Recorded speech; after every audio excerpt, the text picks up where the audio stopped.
2 wins from our last 9 league games. Now Elanga is quick. Can he keep it in? He keeps it in brilliantly.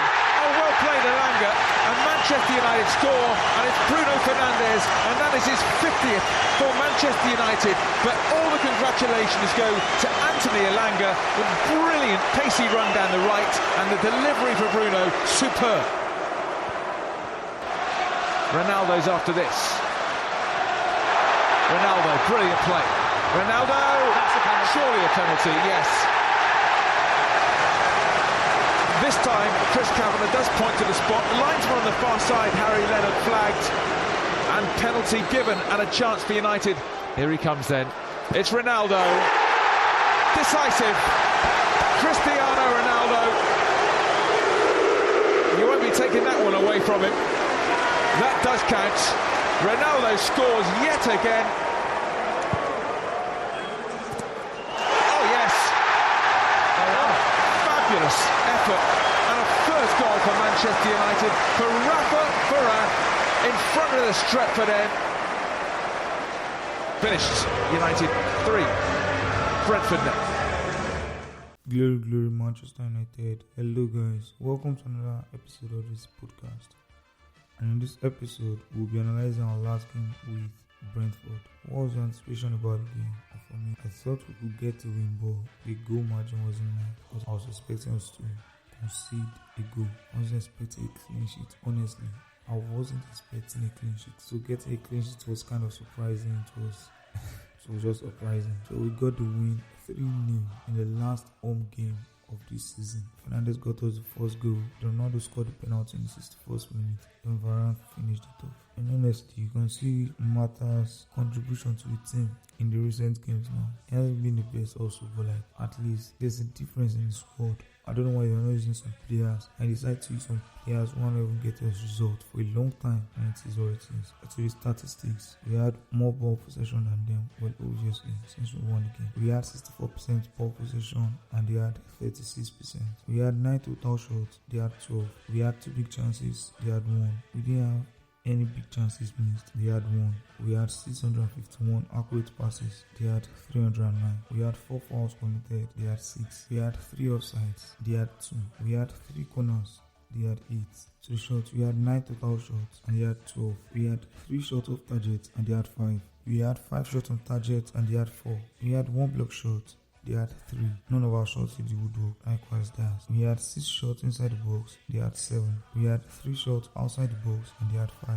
To the passes, we had 714 total passes and they had 376. We had 651 accurate passes and they had 309. We had 336 passes in our own half and they had 180. We had 315 passes in their half and they had 129 passes in our half. We had 23 accurate long balls and they had 21. We had 1 accurate cross and they had 5 accurate crosses. We had 10 throws and they had 17. It was an average game considering we were playing against Brentford. Honestly, I can't even take this performance so serious either. To the defense, we had 8 tackles won and they had 5.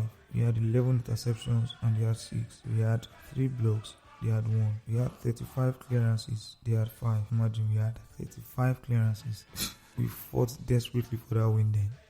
We had 4 keeper saves, if you imagine, and they had 3. Well, guess the win is well deserved. I mean, considering we fought for the win. To the draws, we had 36 draws won and they had 29. We had 21 ground draws won and they had 19. We had 15 aerial draws won and they had 10. We had 4 successful dribbles and they had 6. We had 1 yellow card, they had none, and there was no red. I guess we fought for the win then it's well deserved. At least if we can put on a fighting spirit like this. At least looking at the clearances and keeper save, we had 35 clearances compared to the 5, so that shows how tough our defense was kind of. But regardless, we're playing against Brentford and having much defense like this. But maybe it's a sign of improvement. Probably they just want to prove to the fans in the last home game that they can do something.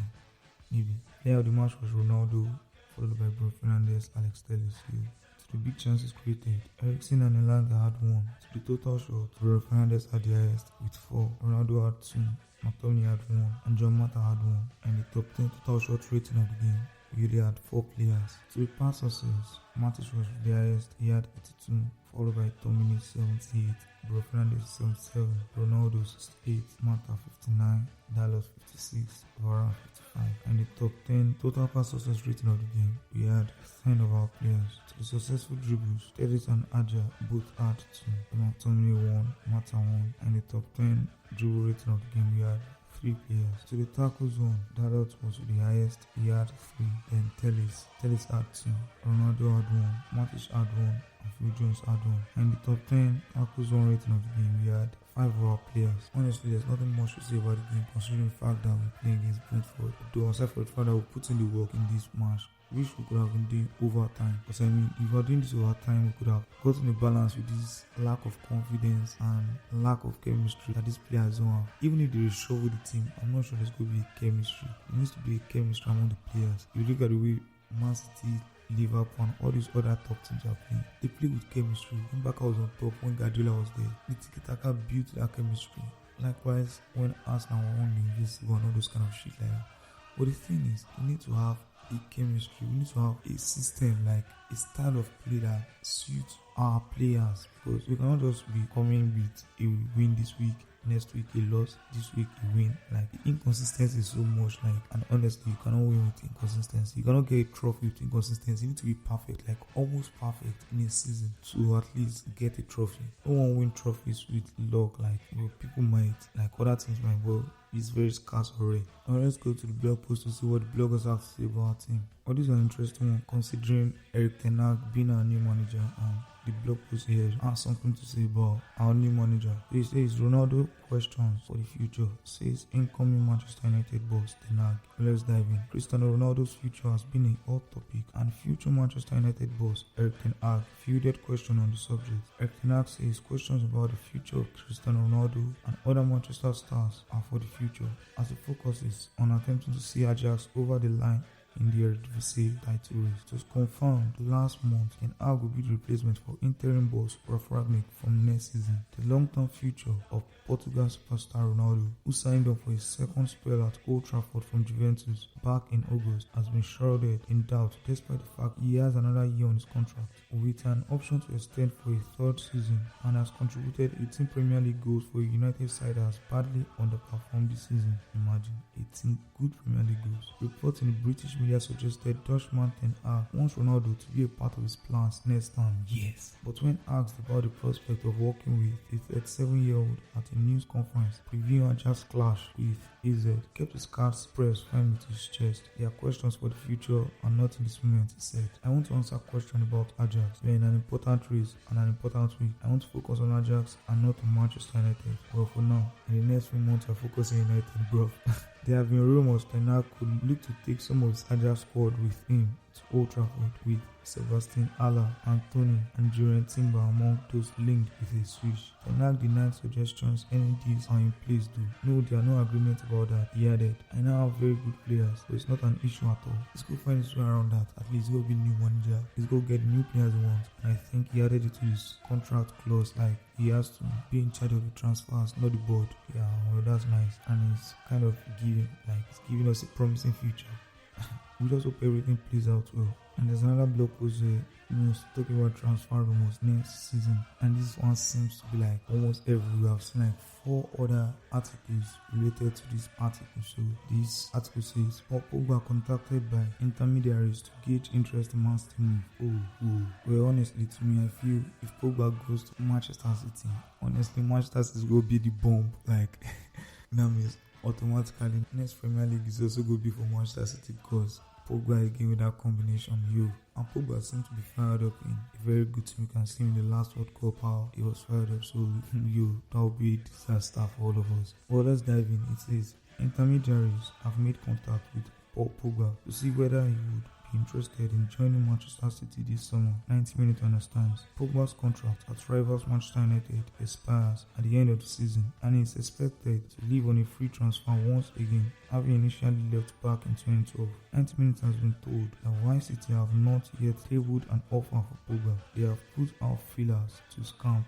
and the reigning Premier League champions would be interested in the deal. City are exploring a number of options ahead of the summer transfer window. However, Recent breaking at Pogba's family home in the northwest to see the midfielder leave England, Paris, Saint-Germain and former club Juventus have already tabled offers for him while his camp has held talks with Real Madrid. Pogba's camp are also unsure whether he would want to leave United for their crosstown rivals, as he still loves the Red Devils and acknowledges that they have played a huge part in his career. Well, obviously, earning a lot of money from Oswald.